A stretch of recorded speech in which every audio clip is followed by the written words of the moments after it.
আমাদের কি জুলাই আন্দোলন করা ভুল ছিল, যার কারণে হচ্ছে রাস্তায় ফালাই দিয়ে লোকজন লাইট খাইতেছে, তাও মেয়েরে আমার ইচ্ছে মতো চুল ধরে লাইট খাইছে আমার আব্বারে খুঁজতেছে মারার জন্য।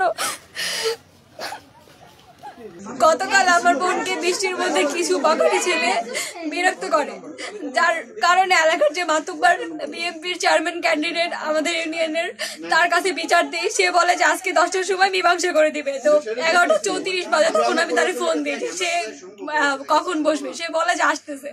12টা পর্যন্ত অপেক্ষা করি, সে আর আসে নাই। তারপর ইউনো স্যারের কাছে গেছি, স্যারের কাছে গিয়ে হচ্ছে কমপ্লেন দিছি। দেওয়ার পর স্যার বলছে যে পুলিশে জানাও, জানার পর তারা যাবে তোমার সাথে। তাদের সাথে আসছি, আসার পর ইফটিজিং এর ব্যাপারটা সমাধানে চলে আসছে যে রবিবারে মিটাই দিবে দুই পক্ষকে। তো এই কথা হচ্ছে বলার জন্য যে স্যার রবিবারে আমাদের সালিশ করলে সমস্যা নেই, এটা জানানোর জন্য আমি স্যারের কাছে গেছি, যে দায়িত্বরত পুলিশ ছিল ওনার কাছে গেছি। ওই জায়গা থেকে আসার সময় আমার বিএনপির একজন নেতাকর্মী, উনি হচ্ছে আমার চুল ধরে আমার নিয়ে আসছে রাস্তা পর্যন্ত। নিয়ে আসার পর তার বাবা আমার চুল ধরে আবার লাথি দিছে, দিয়ে ফালাই দিছে নিচে, নিয়ে ইচ্ছে মতো পাড়াইছে। আর ওনার ছেলে আমাদের বাড়িতে আসছিল ভাঙচুর করার জন্য, ওর বাবারে খোঁজার জন্য। আমি ইফটিজিং এর প্রতিবাদ করছি বলে তাদের কাছে কেন যাই নাই, এই জন্য আমার মারধর করছে। আসামি হচ্ছে গিয়ে সেকেন্ড কাজী আর তার ছেলে সাগর কাজী। এই ঘটনায় আমার ফুপু হচ্ছে এই ভিডিও করছে সম্পূর্ণ। আমার ফুপুরে মায়েরা ফোন নিয়ে গেছে, জামাল ব্যাপারী, সে ফোন নিয়ে ভিডিও ডিলিট করে দিচ্ছে। আমি বৈষম্য বিরোধী ছাত্র আন্দোলন করছি, এই হচ্ছে আমার সবচেয়ে বড় ভুল। তাদের কথা যে গ্রামে কোনো সমন্বয় চলবে না, কোনো বৈষম্য চলবে না, আমি কার সাহসে আমি থানায় যেয়ে কমপ্লেন করছি? আমি তাদের কেন মানি নাই? তাদের জন্য আমি 10টা 11টা পর্যন্ত অপেক্ষা করছি, কিন্তু তারা আসে নাই, এই জন্য আমি থানায় গেছি। আমরা মূলত ওর একটা ফেসবুক লাইভ দেখি, ফেসবুক লাইভ দেখার পরে ওকে কল দেওয়ার পরে ও যেটা বলে যে ও হচ্ছে টিচিং এর জন্য মামলা করতে গেছিল। তো সেটার পরে ও যখন বের হয় তখন নাকি ওকে নাকি তারা নাকি মারধর করে অনেক।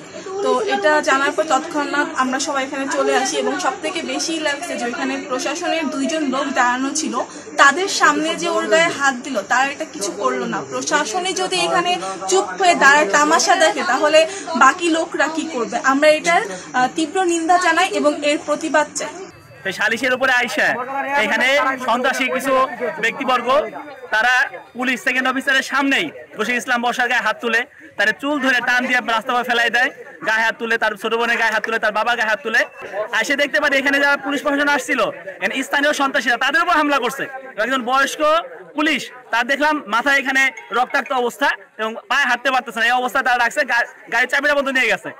আমরা এই তথ্যের উপর ভিত্তি করে পুলিশের গায়ে কেন হামলা করলো এবং আমাদের বোনের পরে কেন হামলা করলো, এর প্রেক্ষিতে এখানে যখন আসি আমাদের পরে হামলার চেষ্টা করা হয়।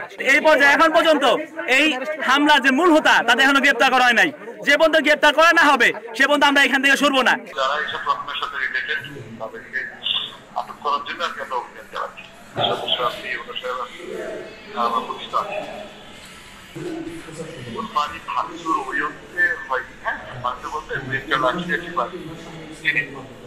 সেখানে আমরা মোটা তাকে ভবিষ্যৎ বলতে যা বলছি সেটা এই তথ্য আমিও ঠিক জানি না, আমি অতিরিক্ত দেখি যাচ্ছি, আপনি মনে হয় জানেন। বেসিক্যালি ঠিক পলিটিক্যাল তার থেকে বিষয়টা তো ওই মানে একটু উত্তক্ত করার। আচ্ছা আচ্ছা, তো সেটাকে আসলে রাজনৈতিক ভাবে নেওয়ার বিষয় এখনো হয়েছে বলে আমার মনে হয়। এখানে তো সবাই বিভিন্ন দিক দিয়ে আসে, কেউ কোনো না কোনো মতাদর্শে আসে। হ্যাঁ, আচ্ছা আচ্ছা, হয়তো এই তারা নিয়ে কথা যেমন আসছে যেভাবে কিন্তু আপনি বিরোধী একজনের কথা আসতে। আচ্ছা, এটা আমার মনে হয় না রাজনৈতিক কোনো ইস্যু কারণ। আমাদের একজন একটু আহত হয়েছে, আসামি নিয়ে যাওয়ার ক্ষেত্রে একজনই